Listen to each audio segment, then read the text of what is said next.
Yes. The is that like a universal thing? Is that No, all it's all hockey? sports, All hockey It's everywhere. the charge. No, not just hockey. They'll play that basketball, football, baseball. There's no charge that Really? happens in baseball, but like Right. da da da da da. Charge. You call it the charge. Yeah, it's like da da da da, Oh, and everyone just yells charge. America is a Today. very militant country, you know. And is it getting more or less militant as time goes on, do you feel? There's a strong divide. There are opinions. There are many. There are various. Well, there's actually really only two opinions. One side, one the other.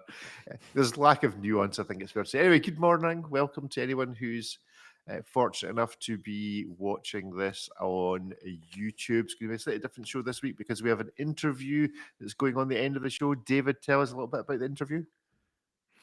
oh, it's a chit chat I had with Fabrizio Buonamassa, who's the head of design executive, product design director, something at Bulgari. We all know Fabrizio. I mean, he's amazing. We Yeah. had a lovely chat Good. during Geneva Watch Days, and it's only about time that we published that interview. So that's something to look forward to.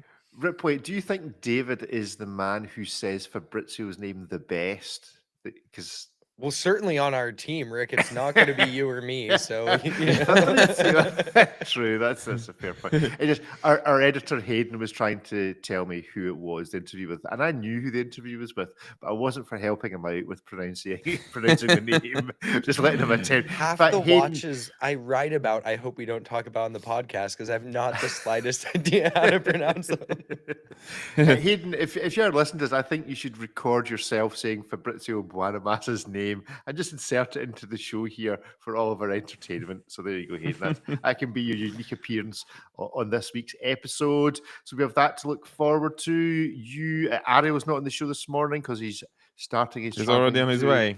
Already on his way to Dubai. And David, you're setting off to Dubai this morning at some point? Yes, or soon? That's correct. And are you going direct to Dubai? Is there a flight, or are you having to do stopover somewhere or change somewhere Direct. random? I have the privilege of flying direct for once from Budapest, which is great.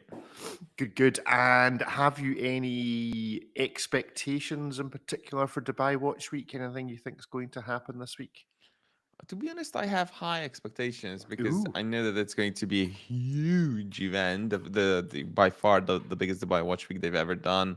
They were very excited about this last year already, and now it's like it's been in the works for about 2 years. It's a biannual event, so we have one off year and 1 year when it's happening, and now it's like it's quite a big deal. So that's it's I think it's right next to the fountains, next to the Burj Khalifa, with huge booths from AP, from Rolex. It's going to be a large venue, I'm told. So that's it's exciting. I'm just not sure how many people will be there, how to imagine whether it's open to the public or not. So again, we're just flying into it. Yes, they're stepping up this year, change of venue and all sorts of. I think that the reality is they're trying to give Watches and Wonders a run for its money. Quite frankly, it would appear to me. Yep. And it'll be interesting to see just how many brands decide to drop new watches this week rather than holding out to Watches and Wonders. I don't know if anyone's ever done a count. We should do a count back on how many watches were released 2 years ago by Dubai Watch Week versus how many. It will be more just by the scale of the number of brands. There's so many brands this year. It's the event is just kind of been growing, but it's now at the scale where it's rivaling Watches and Wonders in terms of size. I think there's more brands debuting at the Dubai Watch Week proper than Watches and Wonders Geneva. Now, granted, Watches and Wonders Geneva, like the whole industry just shacks up in like different hotels around the city. But like in terms of the actual proper show, Dubai Watch Week is quite large now. So I think just due to the number of brands, even if each brand's releases are relatively conservative, we're still probably going to get a ton of new watches, some of which we know about and can't talk about yet, and some of which I'm sure will be surprises to everyone in the coming days. Excellent. Well, let's move on with our show. And as ever, we deal with the bit of clapage. And there can be only one candidate this week for the clapage. And thankfully, Ariel is not here because it's always helpful when we talk about this particular time of year. There's something that always happens at this time of year. It's always useful when Ariel's not here. We talk about it because the disdain normally in his voice is clear for all. But this week's our clapage. Care to have any guess who it's going to, gentlemen? The most illustrious award show that you have to pay to be in consideration for. Of course it is. Of course it is. GPHG. So before we just briefly go through this, let's just give them a round of applause. We can decide why in a minute. It doesn't really matter. I thought we would very quickly, and I mean very quickly, because it's only worth it from the point of view of the clapage involved, is look at the winner and just off the top of your head, here's a challenge. Off the top of your head, you just have to think of any other watch that you know of in the last year that's better than the watch that won. It doesn't need to have been in the competition, just anything that was better. We don't even know some of these categories. They're so nebulous with like there's something to, or I have no idea what the criteria is for some of these. Like the challenge prize, I'm challenged by half of these selections. Yes, I don't really know. The Aguille dollar, the best watch of the year that wanted to pay its money to enter the competition, was this single-handed Breguet Classique subscription. Now, some may say that because Breguet is owned by a certain parent company and all the big parent companies have to win something, that this might have influenced this. But can you think of a watch that you would prefer to be called the watch of the year, the Grand Prix winner, than this Breguet? Name one, David. Well, I quite like that one, so I think I think quite like this one. But what about the other Breguet? I was going to say the other Breguet, literally the other Breguet. I mean, this is a very obvious re-release something. So it's how can it win a prize? It's not even original. I think is really the point. It's the world's most expensive Meistersinger. You know, it's a glorious watch. And the nicest. I quite like it. I quite like it, but the other Breguet there's quite a lot to talk about with that one. So I don't know. So I know, but I think that's where we should be going. So the actual winner of the Aiguille d'Or, Aguille, David, you're the one that pronounces these things. Go on. Aguille d'Or Grand Prix. It should be a Meistersinger. Is that what we're saying? So just give it to Meistersinger. Yeah, Meistersinger wins. Just give it from now on. Every year, it's reserved for Meistersinger. I mean. It's not too bad. I'm not that mad about it. But even if you just look at the nominations, sometimes it's just like it's insane. It's a school sports day. Everybody has to win, no matter how bad you are. Piaget with the freaking stupid cushion-shaped nonsense that nobody cares about. It's in 3 different categories. The same watch. It's just like, I mean, we how many articles we write? There's at least 1,000 articles on a blog to watch every year. How is it that the freaking Piaget from 10 or 15 years ago that nobody has cared about at all for the last 15 years is in 3 of these categories? It should be mathematically. You really have to try to trick mathematics. Yes. Quite so much. So time only, we'll ignore the ladies' watch and the ladies' complication watch because largely speaking, they ignore them as well. Time only prize. Is this Daniel Roth really the best watch that only tells the time this year? Realistically? How is that even possible? What is it, 2005 or 1995? that watch offers absolutely nothing whatsoever. I do like the fact that anyone in 2025. Yeah, I like the fact that effectively at the bottom it says numero uno. Ooh, we tried. Look at us trying. And who owns Daniel Roth? LVMH. Of course they do. Anyway, right. So LVMH. So effectively, it is Breguet is owned by Swatch Group. Yep. Yeah. So Swatch wins one. Then LVMH wins one. Urban Jürgensen, which just always just sounds like the Swedish chef out the Muppet Show. Urban Jürgensen, the men's watch prize, really the best men's watch of. I have a problem with Urban Jürgensen because I feel like there's a serious inequity in the proportion of times they've sent me a press release about a watch and they've sent me a press release telling me that Timothée Chalamet wore one of their watches. Like I really don't care about the latter. I really Yes. don't care about the ladder, let alone the number of times. I wish they spoke more about the watch. And I always feel that those press releases that you get from them, it's as if they're surprised that he's wearing the watch because We none of discussed them it on a ever previous have. episode. Yeah. It was like the world's worst shot, like taken Yes. on a Yes. 90s potato as he's like stepping Yeah. out of a car in the rain. You Yep, can't see that's the the one. watch. Yeah, we've already Clearly, talked about it, but yeah. where is my press release on the watch? Just dedicated Mm. to the watch with decent images. Yeah, so that was Urban Jürgensen. The men's complication watch goes to, guess who? Bovet. Who are Bovet owned by? LVMH? It's Bovet. No. I think it's independent. Are you sure? Okay. I'm going to check that. But Bovet always wins something. Considering they make very little and you never hear from them, except during this.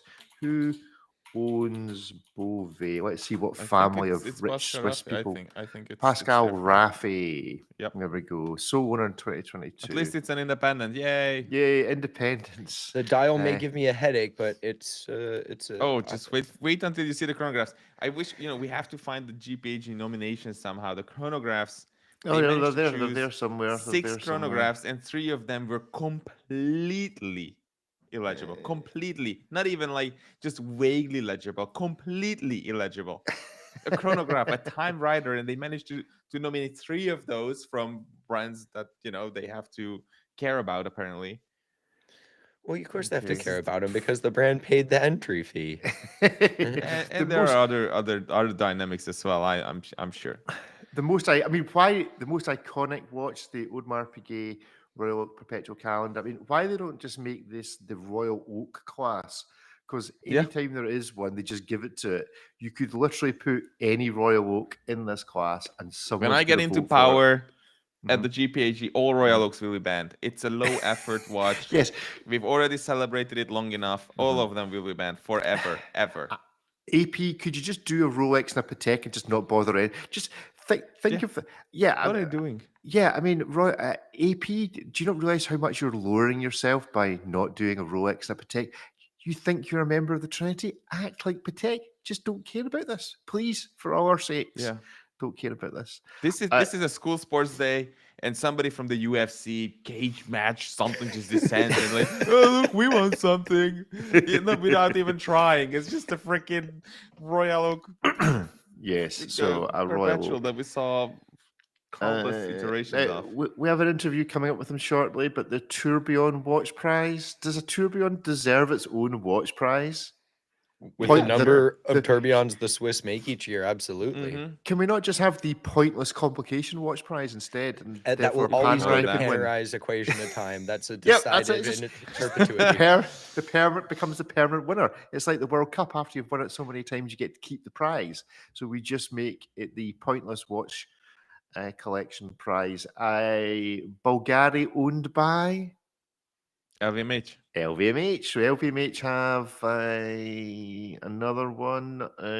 Mechanical. It's full of LVMH stuff. Yeah, mechanical exception. Grubel Forsey. Okay. Yeah. Cool. It is exceptional, although it's not the nicest Grubel Forsey. And seeing as there doesn't seem to be any particular reason why you can't enter watches you've already entered before, going by some of the other, they should just have entered something else already done. Like Angelus from 1945, apparently. Yes. I wonder. It's a statement by Grubel. They're saying we're going to enter not our best watch, and we're still going to claim the mechanical exception. That's a good point. So we can just enter anything. Yeah, everything they make is pretty exceptional, as it should be at the price point. Yeah, fair enough. So there's the Grubel Forsey for those watching on YouTube. Yeah, remember a few weeks ago with that story from the Times for was it Omega? No, what watch was it that they put the wrong photo on? They put the original watch from the 40s. Oh no, it's the winner. I'm sorry. in the press release, rather than the watch that had actually been launched, which was the modern day pastiche. All that. This does appear to be the GPHG from the 1940s. How this wins, I mean, it's a lovely watch, but how this wins the best chronograph of the year is completely beyond me. I just sent you a link to the chronograph category. It's worth a look. Right. It really truly is. You have to be blind or just so deep, just so chronograph category. Let's This reshare. is something to look forward to, really. I mean, it's Nominated. So out nothing of all the matters anymore. nominated timepieces, men's complication, iconic. Let's just look at the other watches first of all that were entered in the Yeah. iconic. There's the Anderson. Piaget. How can Anderson Genève be considered iconic? How long has it been going? I don't mind recognition for for such an underdog brand. Surely it's but not been around long enough. And Yeah, that's an true. interesting thing here is that the Breguet was entered in the iconic, and then won the overall prize. And because of the really stupid rule, I don't understand why they do this. It makes no sense. That effectively, it's both the best watch in the show, but not the best watch in its class, which is just weird.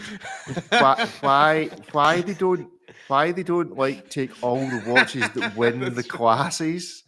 Like, take all the watches that win each of their classes and then have a vote amongst those watches to be the best watch. Yeah, it's like saying you can't win Best Picture at the Oscars because you won Best Costume. So yeah, it's really weird. Can I just say, as a disclaimer, I'm happy for all the brands that get to advertise GPHG dominations and ride the waves of it and maybe get a customer or two because of it. But this is the most ridiculous thing. This whole, just the way certain watches are chosen, they are definitely 100% objectively are not even good watches in their class, let alone to be the top 6 the last year could produce from Switzerland or anywhere else in the world. I mean, look at these chronographs. Look at this headache-inducing. Look at the Audemars Piguet. I mean, who do you think somebody An was unwearable watch? Do you think somebody was just like, you know what? Let's enter this. See what the worst watch is we can enter that also then wins. And to their credit, they looked at these 3 or 4 monstrosities and chose a watch from the 1940s or the 1950s. And they were like, all right, this is crap. We have to go back almost an entire century and recognize that, even though that is the lowest effort watch probably. Yeah. Not in all of human history, but the last 80 years. It's just take a chronograph, put chronograph on it, and then just be done with it. I mean, how could that be a good effort from a chronograph? I just don't get it. I mean, you would think that this ranks as almost the 6 worst chronograph releases. Yeah. Look at the pushers on that Louis Monet. It looks like the Scream. That's a stonking looking watch in real life. It looks really good. The dial, the case. It's a cool looking watch in person, but at least it's also legible. If you look at the Moser, you look at the Ming, whoever thinks of stuff like this, the Moser. It's shocking how, like, I'm looking at a photo of it right now. Hero shot, product shot, straight on. Shocking. I cannot tell you where the hands are. No idea. It's like the anti-chronograph. But also, if you look at the Anderson Genève, as much as I adore that brand as the underdog of, in its segment, those might just be the record smallest subdials on any chronograph ever. Maybe they're like 2 millimeters across. Like, good luck reading that. By the time you have the eyesight of somebody who can afford one of these, it's impossible. Basically, I mean, almost all of these are terrible watches in terms of legibility. And if a watch is illegible, it's a bad watch, full stop. Then we can maybe look at the case or look at the movement finishing or something like that. But every watch should be, from the start, just be legible. And some of these are not. And these, I'm not going to say who, managed to choose these as the best chronographs. It's just it really is just the highlight, but again, all the other categories have their own like nonsensical choices as well. Can I please encourage the jury, if any of you are listening, feel free to abstain. Abstention should be allowed. If you get watches that end up through to the final 6, and frankly they're all hideous, please just abstain. Please just say, I am not voting for any of these, because clearly this is trash. Anyway, sports watch, the Chopard Alpine Eagle won it. Yeah, that I agree with that. That watch is awesome. The only watch that won, and actually the it's other even remotely watches, sporty. And the other watches in this class are actually reasonable contenders, except the Audemars Piguet, because I have no idea how that counts as being anything other They than a colorway for this year. they chose a double quarter pounder full gold Roland Ferrier because it has sport in its name. If you remove sport from the name of that watch, it ceases to be sporty. There's no extent to which that is not a sporty watch. You literally couldn't swing a bat with it because the inertia would just take you off the That's court. right. You do a backflip. So the sports prop, the Chopard Alpine Eagle won it. So congratulations for one good decision. Yes. The jewelry, who cares? The artistic craft, who won that? I'm not that bothered. The artistic craft was Those are some won nice by watches the in there. It's true. Voutilainen. They're some lovely watches, but I would have given it to the Hermes with a horse sticking its tongue out at you. That's course just you how I would. feel in general. This is That's such a the hard good one It with was run by the artistic Voutilainen. crafts because like art's one of the most subjective things. Do you just like choose the one you think's prettiest, or is it an execution of the details? I'd like to see the rubric for this one. Yeah. The Petit Aguille, thankfully, wasn't won by the Moser because it's a scam. Because you can't buy that watch individually, so it shouldn't be allowed in the competition. It was won by the Mad Edition because, frankly, you had to give him something. How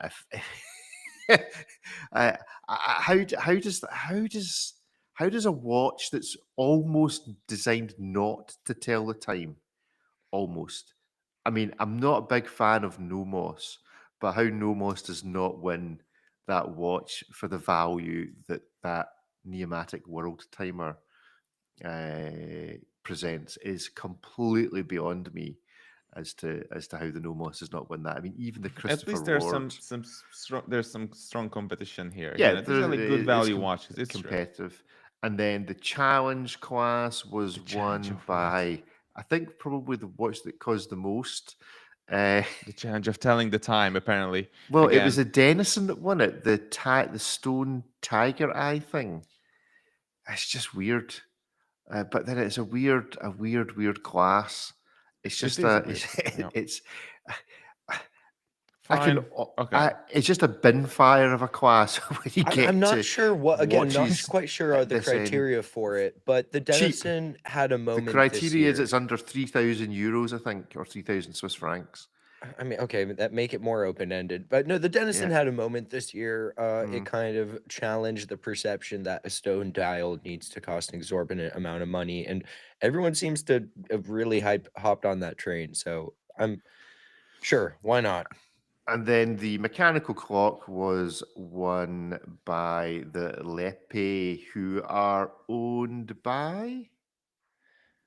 I think they're owned by LVMH Group now. I think LVMH. I think they might have been taken over. Well, it has. I think it. So they beat out a Yoni egg, a hot air balloon, and year. like a carousel. What is the gold thing? Anyway, there's GPHG. So predictions for next year for GPHG.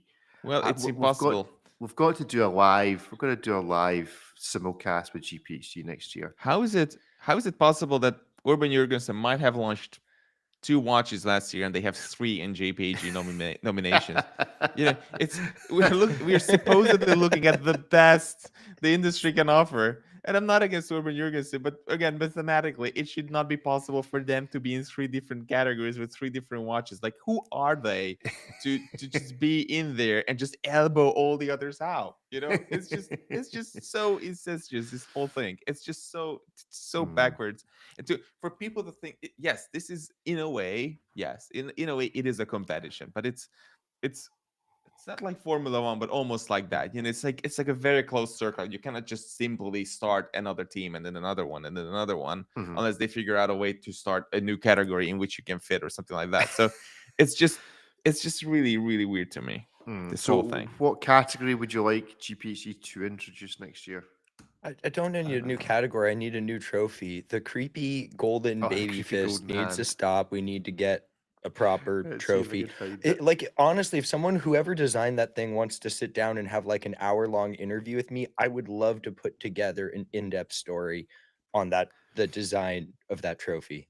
I love the fact that is it Maria from, let me see if I can find the picture here, the AP lady who everyone's thinking ain't going to be there that much longer, is front and center in the photographs for this, and I can't get the thing to load.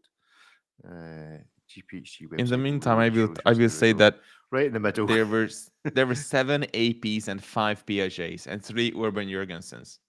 So whenever somebody says, "Oh, it's a level playing field, anyone can enter," no. And even if they could, it's just made so easy. It's almost impossible for AP not to win in at least one of those categories when you enter in 7 of them. Okay, on the basis that you have to pay to play, should we not enter something? David, you know that kit that came where you made the watch? Yes. Can yes.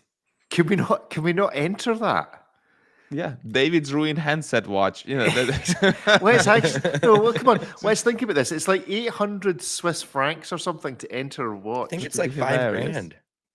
No, it's not cheaper than that to get it in the really long list. I would just write Urban Jürgensen on the dial, or maybe Piaget. Let's actually enter. Come on, somebody out there must run some. Let's come up with a brand name. We'll go to Etsy. Get them to make 10 of them so that you pass the minimum criteria. Well, I don't think there is a minimum criteria. There must be some sort of minimum criteria. Okay. We'll launch it in men's, in time only, in challenge, in Petit, Aguille. Every class. In mechanical exception, of course. Yeah. Sports, because you can do sports in it as well as you can do in a full Golden Ferry Sport Auto 79. We must have a rich benefactor out there who's prepared to bankroll us entering the same watch into every category. We can enter every category, really. Yeah, we just need I made it. A time-only watch master watchmaker under 3K. We're hitting a lot of the criteria already. David, why don't you mod the Casio with a little diamond on it? Because then we can also enter it in the jewelry class with a little diamond on it. Iconic. Petit Aguille challenge, jewelry, men's, women's, time only. Let's mod an F91W. Take the mode buttons off so it's time only. We take exactly the same watch, the F91W, and remove bits of it and put other bits onto it to make it so it's not exactly the same looking watch. We put a couple more diamonds from drill bits on it for more jewelry. We paint a horse on the back for the artistic crafts. Set it to chronograph mode so that it enters as a chronograph. Exactly. Pull the pushers off for time only. I think the same watch entered into the full class. I think it's a genius idea. We just need someone with about 15 grand that's prepared to let us pull this stunt. There must be somebody out there. Come on, this is genius. We're so close to something so great. Get Rick a gift card to like Seiko Mod website and just let him go nuts at like $300. Yeah, just think of the PR that somebody that mods Seikos would get for on the back of us entering the same watch in every class. How would you make it a women's watch? And a female complication watch. Just put it, there was this big revolt that we are not supposed to be having these different categories. There were some journalists who were saying that it's all wrong to have this separation. So I'm not sure how the JPHG can allow itself to have these differentiations. So we just enter exactly the same watch. Just enter the same exact watch. And if they call, foul on it, we have to say, well, that's not very enlightened. Exactly. I would just write, we'll just write woke on the back of the watch. We'll just get somebody to engrave with a chisel. The alarm function will be called woke. You see, this is how great ideas are born. This is how it works. There's so many possibilities. This is the room. Just because I saw Hamilton last week, this is the room where it happens. This is it. This is how this works. We enter. Nobody knows what goes on, and we come out with this. Brave new world. Brave new world. That's our achievement for next year. Okay, what do you think? Honestly, Ariel would say that we've given this nearly 35 minutes. He'd be so upset. He'd be upset. He'd be sad. He'd be sad. I'm sure we could have Ariel rant on about the JPHG for another 35. It's just as a special edition. Okay, let's talk about some watches. I'm gonna go and pack. My time enjoy. And no, David, you're going to a watch-obsessed country in a country with more money than sense. You're the man that needs to come up with however much money we need to enter the same Casio F91W in a year's time in the GPHG award. You need to find some Arab sheikh who's got more money than sense but likes a laugh. And that's what you need to find. There's somebody just with more money than God. Let's Or see. someone who I really think this wants makes their perfect own sense. gold baby fist trophy on their mantle. We should enter it. That should be the watch the watch box that it goes. David. Oh no, that's a stand. Just put the watch in it. Now it's the That's clock right. category as well. Exactly. I love this. This is just how this is. I love this. I love this. Right. So David, go find us some money and enjoy All your right, flight. we'll See you find a later. clever guy because this makes perfect sense to me. All Yeah, right, go All for right, it. see you guys Cheery next week. bye. Bye. So that is us. It's just me and Rippers for the rest of the show. Let's have a look at what we've got. Let's go And let's through. hope we have nothing challenging to pronounce. I can pronounce Harry Potter. So let's go to Mike's flyback. Now, this is a really good article. Although, as it happens, I haven't read it this week. So this is going to be a dive into the unknown for this week's flyback. We have Crossing Harry Potter, Dryden's affordable. I can't pronounce affordable. Ripley, help. Dryden's affordable solar and deep dives with Benrus. So first up, the Dryden Heartlander Solar. What do we think about this? Kansas City-based Dryden. Have you come across? How far is where you live from Kansas City? I mean, Kansas. about as Is that- far from you as like is that right? Italy or something. Right. Like, Okay. So it's not probably it's- further. You've not been to the showroom. Then is what I'm saying. I have not, but I mean, this looks like a solid value proposition. Clean field watch, it's like what, $379. Solar is very practical. Yeah, okay. You know, Yeah, it's more competitive than the Moonswatch, as we discussed last week. That video appears to be doing quite well in the old YouTube. So $279 on the strap. 38 mil, maybe a bit small for me, but it's the reality is, it is a pretty looking watch for less than $300. So why wouldn't you if you just kind of fancy this sort of thing? So that's the Dryden. The Erwin Sattler Regulator 1920. Do we know anything about this? Limited to just 60 pieces. I can't pronounce pieces now. Limited to just 60 pieces. German clock and watchmaker Erwin Sattler offers a stunning homage to early regulators. I don't understand how you offer an homage to regulators. Surely it's just a regulator or it's not a regulator. well, you could have done a contemporary regulator. Oh, This right, is okay. So it's classically styled. right, okay. So it's the scribbly writing that makes it classical. It is, however, $54,000. So has it just taken the price from the 1920s and added in compounded inflation from then? Why is this a $54,000 watch? I mean, it looks like there's a considerable amount of gold there. I've never seen one of these in person. I'd be curious to. Is the movement gold too? It looks like quite a lot of rose gold there. I'm not sure. Let's have a look at Mr. Do we think I've not looked at it. Do we think this is going to be a bin fire of a website or a really easy to navigate German It's a watch. inspired It's website? an expensive watch, therefore it will not have an easy to navigate website. Okay, well, That let's is go to almost a given. we're going to the Erwin Sattler website. So the first thing we have to do is accept some cookie content. Oh, it's a very nice clock. Well, that's quite a clean website, to be fair to them. New products 2025, a magazine of retailers. Blimey, let's see what their new product. Right, okay, so it's basically desk clocks. Chronograph. Yeah, that's quite pretty. 50 pieces. I suspect it's quite expensive. It is not a brand I've heard of it. It's not a brand I'm in any way familiar with. But Wait, that's so have we not found the regulator? Where is this guy? no. Okay, so it loses in that's presumably Mr. Erwin, or maybe not. Yeah, collection, new products, wristwatches. The regulator that we are just looking at does right not. there? No, right there, bottom right. Oh, there we go. It's the bottom right. Regulator 1920. It's a nice, clean website, to be fair to it. There's not much more I can say than that. So go and check out. Specs nicely listed at the bottom. All right. Yeah. Well done to these guys. Bigger brands should take note. Actually, you click on a website and you find the watch you're looking for. Well, So go it's check mind that out. blowing for some of these brands where it's like you definitely have the specs. You made the freaking watch. How have you not put any of the dimensions or anything in it? It's just like the press release had more info. Yes. Okay. What does that say? It's a four. This is all right. It's a 49. Hold on a second. It's a 49 mil rose gold case. Well, there's that. Why you get to 50? That's a lot. That is 49 millimeters. 49.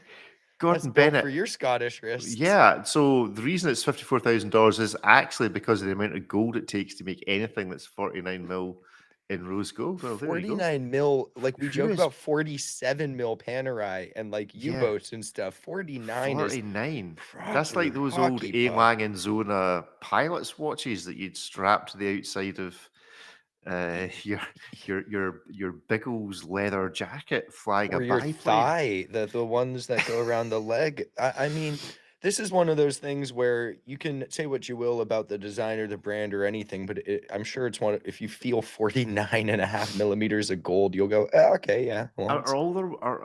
Yeah. I mean, and they're making 60 of these, is going to like use up all the gold in Germany.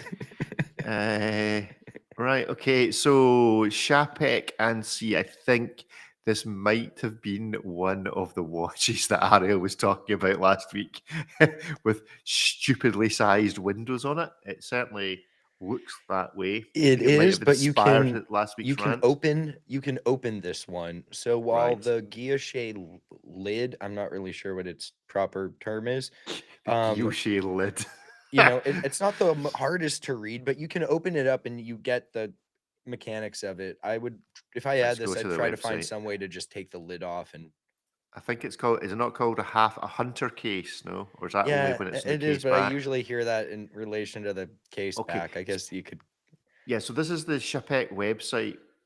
I'm always concerned about these websites when they don't recognize that you're coming from the UK, and so it's asking you the question in French. And I'm sure it's the one on the left for authorizing the cookies, but it always concerns me that I'm clicking something and my computer's going to go to blue screen of death. So this is the Chapek website. Let's take a closer order now. The 10th anniversary. Okay, so it's celebrating a 10th anniversary. What's it set? Chapek's been around for more than 10 years, is it not? Or has it only been And 10 since the revival. It's I don't only know. is it really? Is it only 10 years since the revival? I thought it would be long. I thought it was longer than that. There we go. There we go. There's the.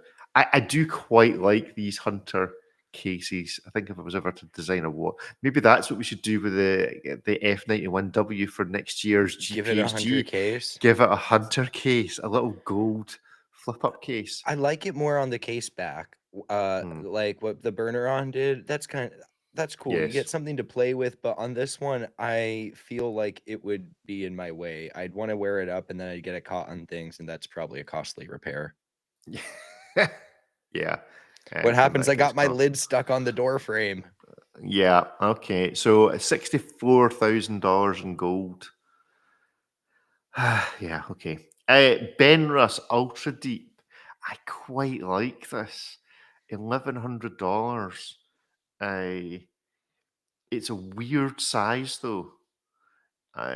It's only 36.5 mil, which just seems very strange.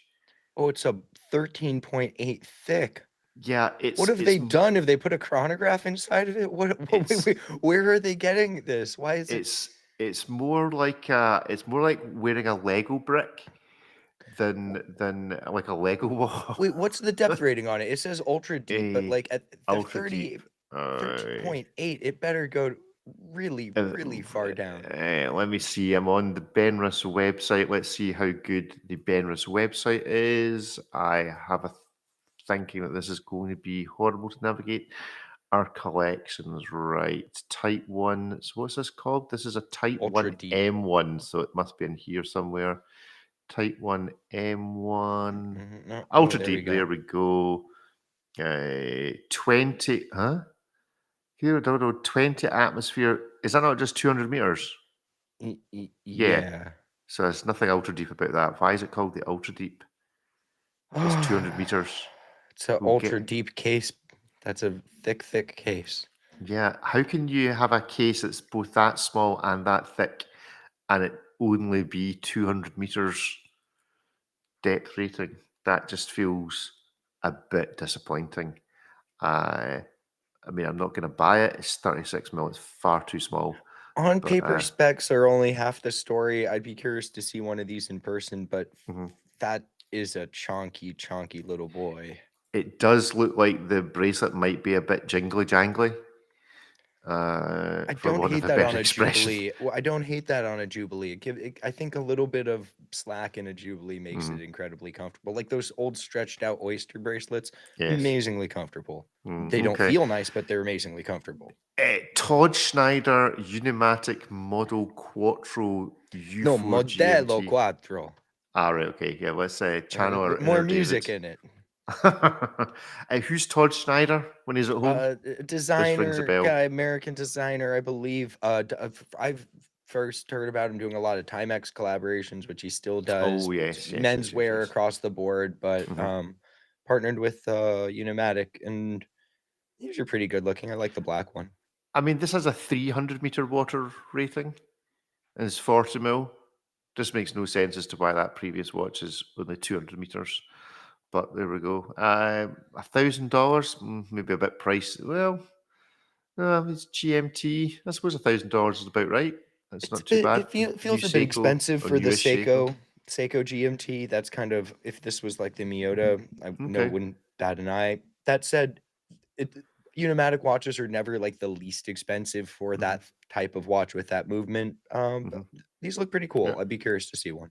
Okay, now a watch that is of interest to me for reasons I'll go into in a minute. The Cross Studio Ariel Central Floating Tourbillon. This does Cross do some strange collabs or branding deals.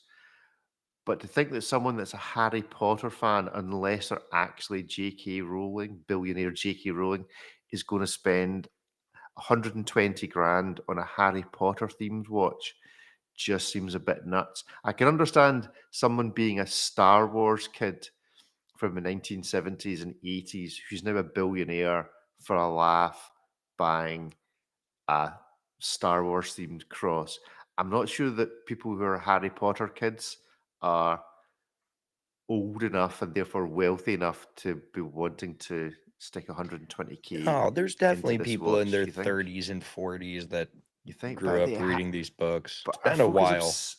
But are folk is obsessed? Anyway, my story is there's grown men paying like twice this much for Pokemon cards. You know, like this is the boxes on these are also like all the cross boxes. If you're not really buying a watch.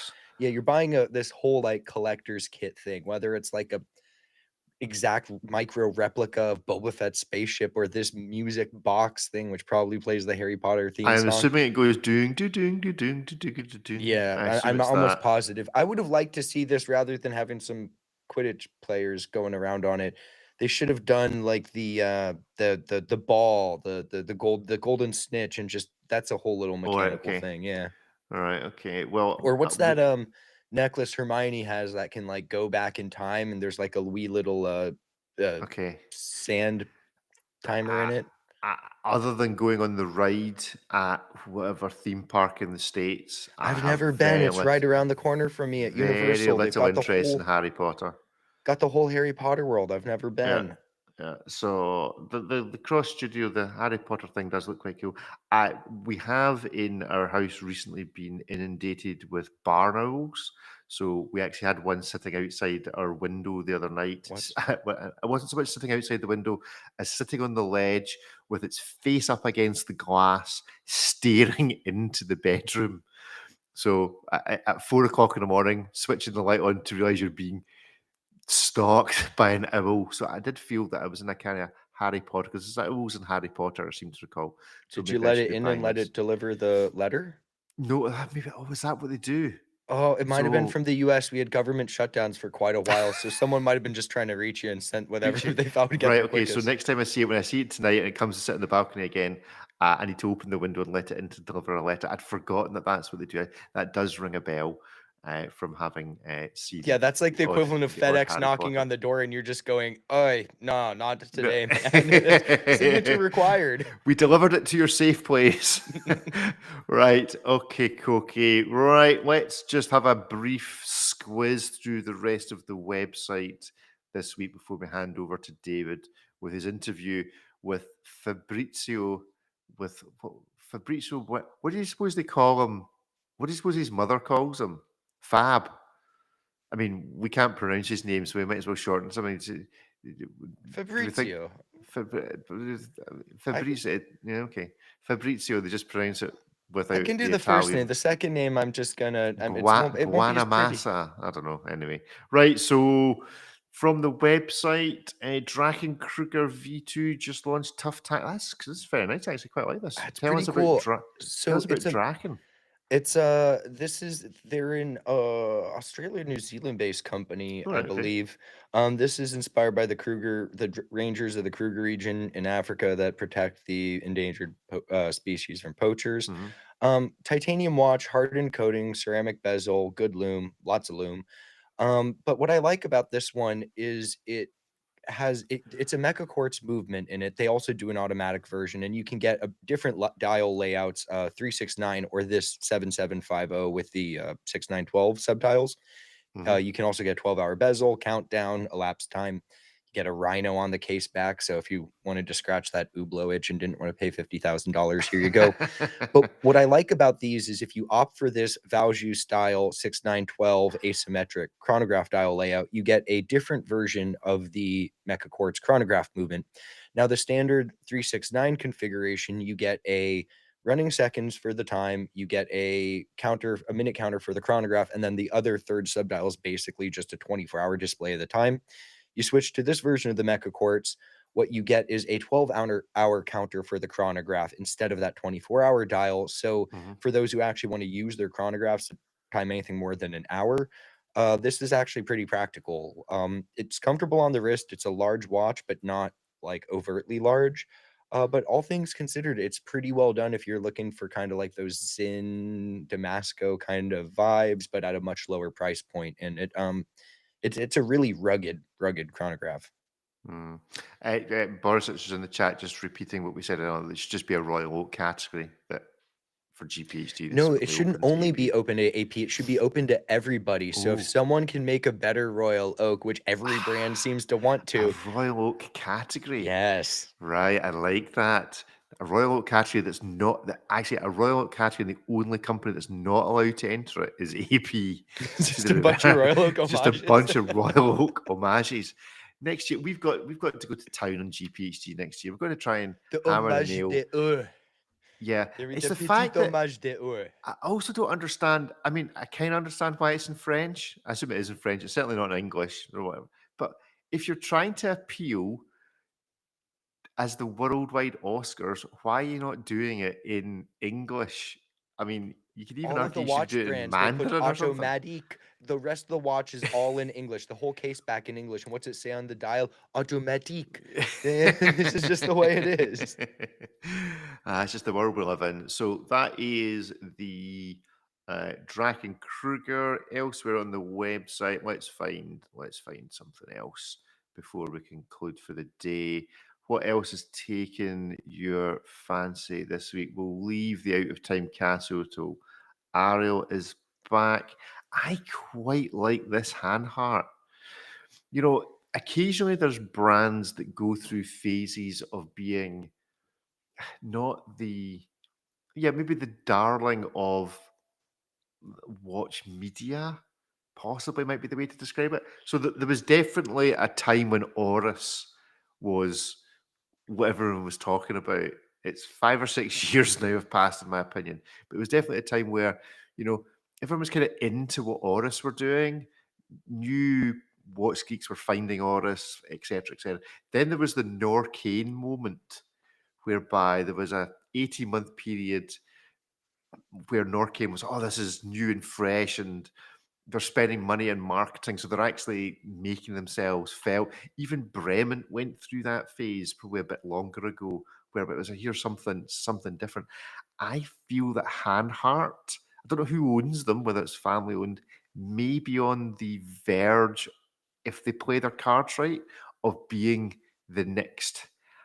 I don't think it brand's not quite the right phrasing. I'm not sure what it is, but the next brand that just everyone goes, they're just doing really nice things, good value, nice people, just getting on with it. They're not full of all the usual watch BS and all the rest of it. And I think this watch could be the one that maybe tips them over the edge. What's your experience of Hanhart? I've always liked their watches when I've handled them in person, but when someone says Hanhart, the first thing that comes to mind is kind of more of a vintage-inspired chronograph. They do a lot of chronographs, and so they've been around for a while and keep doing consistently cool stuff. But I think breaking a bit away from that chronograph style and blueprint that we are more familiar with feels a bit more fresh, even though a blue dive watch, no less, is like the definition of not fresh. But I quite like this.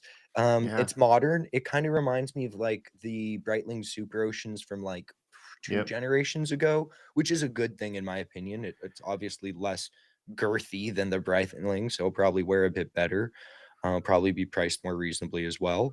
Yeah, like what's this? $2,000. $1,700, $1,800 if you want the bracelet. Yeah, like okay, I'm I think yeah, this I'm is here for that. That's as Oris as the price of like a diver 65. You just brought up Oris. Like I think when they were experiencing all of that love, it was when you could get an entry level Aquas or a divers or kind of your choice of litter for under like $2,000. Now that's kind of the starting point. 2,500, $3,000 for a lot of them. Caliber for 400 stuff's even more expensive. So there's sort of that void for people looking for a nice watch in that low three-figure price point. So I think this is just as nice as any of them. If you like the style, I've never been let down by the quality of them. Yeah, in the chat, the point's been made that Nomos is maybe the brand du jour. I don't know what it means, but that sounds like the right phrase. The brand du jour at the moment is Nomos, particularly with that world timer. I think that's going to be their last brand du jour moment, and then something else is going to. I think you see, maybe it was Bremen, then it was Oris, and it was Nomos, and then it was Well, the world the timer is brand I've just nice. forgotten about now. It's the world timer from Nomos. I think Hanhart has the opportunity to get into that. I really The like world them. timer is an interesting proposition because it's a time only dive watch. Lots of brands make that. The world timer, in the context of Nomos's catalog, it's on the more expensive side, but what it's giving you is a cool complication that you don't really see expressed in that manner below a certain price point, executed in a nice, fun way at a pretty reasonable price point. So I like the Nomos a lot. Yeah, I had one of these Hanhart Desert Pilots for a wee while. Epic watch. Just it's not. I mean, it's a large watch, but it just seemed to be unreasonably clear for the size that the watch is, and dead comfy. So yeah, go and check out all things Hanhart. Grand, right? Well, I think we're going to call it quits at that, Mr. Ripley. So let's set up David's interview. You'll now hear with Fabrizio Buonamassa of Bulgari. Thanks all for listening, and we'll see you all in a week or so's time. Cheerio.